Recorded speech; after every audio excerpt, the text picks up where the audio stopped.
Bonjour à toutes et à tous, et bienvenue dans le programme DataNote, les mondes de la data. Aujourd'hui, on va faire une autre démo, un peu d'application sur Python pour vous, encore une fois, vous rafraîchir la mémoire. Notre objectif ici est d'analyser en fait les paroles de la chanson Happy de Pharrell Williams, que j'ai mis ici dans une variable que j'ai tout simplement appelée lyrics. Rappelez-vous de la chanson Happy, Happy, Happy, et je vous invite évidemment à aller la réécouter, car je n'ai pas les droits, donc je ne vais pas pouvoir vous la mettre ici, évidemment. Donc là, j'ai mis tous nos mots. Notre objectif, c'est tout simplement de compter le nombre de mots qui apparaissent le plus souvent. Donc c'est-à-dire, on va voir qu'évidemment dans Happy, il y a Happy qui est dit plusieurs fois.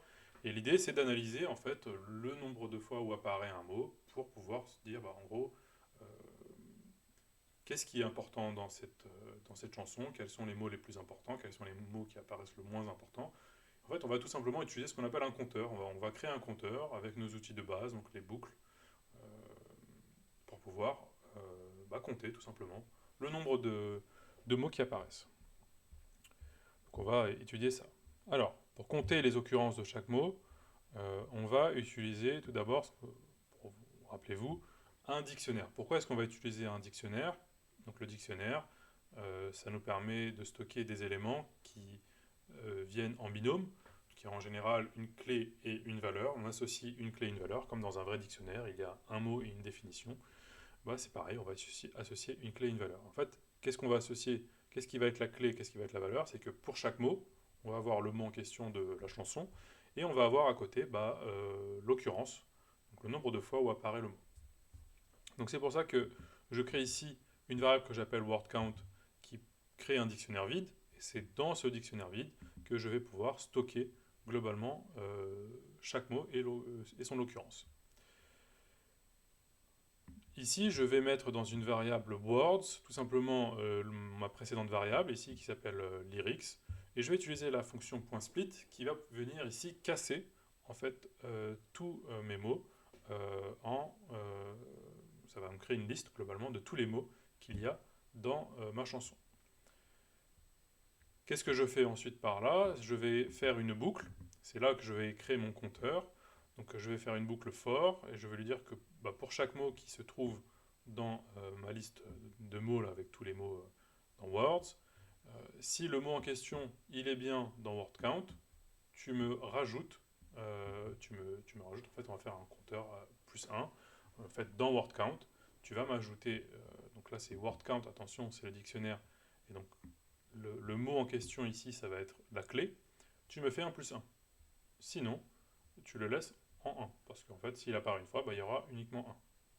Ça, c'est la première chose. Ensuite, je vais faire un tri des mots en fonction du nombre des occurrences. Pour rappel, la fonction sorted, ça va créer une nouvelle liste, alors que la fonction sort modifie l'ordre de la liste originale. Donc ici, je vais utiliser la fonction sorted. Je vais récupérer ici, donc sur mon dictionnaire word count, avec la fonction .items, ça me permet de récupérer les couples de clés et de valeurs. Je vais mettre une petite fonction ici sur les clés. Je vais tout simplement appliquer une fonction de type lambda, c'est une fonction un peu générale, et qui me permet uniquement de récupérer le premier élément, et je fais un reverse égale true pour faire un ordre décroissant.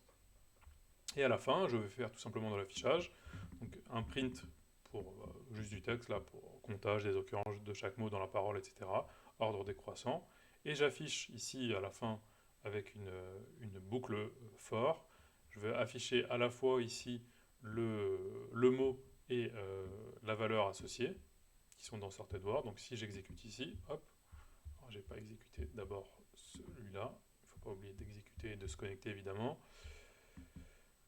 Et donc là, ça a bien fonctionné. Et donc qu'est-ce que ça m'affiche ici? Ça m'affiche, voilà, donc you qui apparaît le plus souvent, il apparaît 40 fois, clap qui apparaît 24 fois, along qui apparaît 24 fois. Et donc vous voyez que là, il y a des erreurs évidemment qui se créent parce que je n'ai pas fait du nettoyage. Euh, donc les parenthèses ici viennent un peu perturber le comptage. Pareil pour tout ce qui va être même des espaces ou des points, etc., où les virgules vont venir perturber. Donc il faudrait un peu nettoyer tout ça. Donc pour aller plus loin, en fait, c'est les outils du NLP, donc du traitement du langage naturel, qui permettent un peu l'ancêtre, la préhistoire de ChatGPT. Maintenant, vous êtes un peu plus courant de ChatGPT, bah, c'est la même technologie qui nous permet d'aller un peu plus loin et qui nous permet de traiter en fait un texte humain et de pouvoir faire ce comptage de manière beaucoup plus facile et beaucoup plus rapide. Mais ça serait pour un autre sujet. Donc là, on est content, on a happy qui apparaît 23 fois, on a happiness qui apparaît 12 fois, etc. Donc ça fonctionne plutôt bien. Et bien, ce code-là, qu'est-ce que je vais faire? Comme on avait vu dans une précédente démo, je vais tout simplement la mettre dans une fonction, je vais l'appeler compteur. Je vais mettre en petit paramètre ici lyrics. C'est pas forcément le lyrics qu'on a en haut, hein, c'est juste le nom du paramètre. Et comme ça, je peux faire appel à elle, à cette fonction, à n'importe quel moment. Donc ici, si je prends un autre lyrics, si j'exécute le compteur ici, donc là, il me l'a fait sur le lyrics d'origine. Si je fais lyrics 2, ça fonctionne ici. Il m'affiche globalement les couples. Voilà, on a the qui apparaît le plus souvent, etc. etc.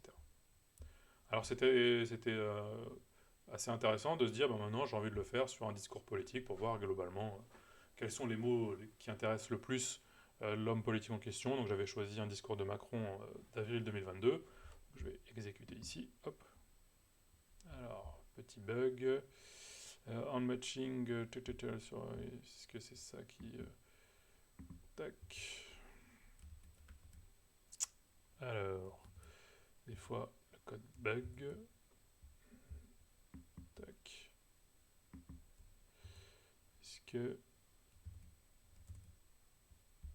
Non, il veut pas. Est-ce que celui-ci fonctionne? Ok. Donc celui-ci, je vais l'enlever. Il y avait un petit bug dessus là. Hop. Donc je vais prendre celui-ci. Il y a moins de problèmes. Donc j'avais bien fait de faire un backup. Et donc je vais utiliser cette fois-ci mon compteur dessus. Donc ça peut être intéressant aussi d'analyser globalement quels sont les mots les plus employés par, par une personnalité politique. Alors vous voyez qu'ici, il y a les mots de la vie courante, de, et, etc., qui n'apportent pas beaucoup de sens. On parle de stop word, donc en gros, ce sont des mots qui n'apportent pas plus de sens et qui viennent polluer en fait le comptage. Vous voyez qu'en gros, ils apparaissent tout en haut, tout ça, les jeux, etc. Dans le cas d'une personnalité politique, c'est intéressant de comparer combien de fois il dit je par rapport à nous. Bon, là, ça, a priori, ça va, il dit plus nous que je. Même si vous voyez que c'est pas totalement exact, parce que on a ici je en minuscule et ici je en majuscule. Donc on est quasiment du kiff-kiff, mais il faudra analyser un peu plus.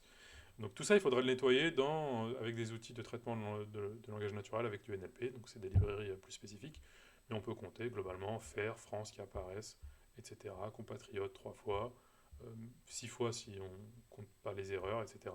Confiance, choix, etc. qui apparaissent, extrême qui apparaissent, etc. Donc ça, ce sont des outils très intéressants.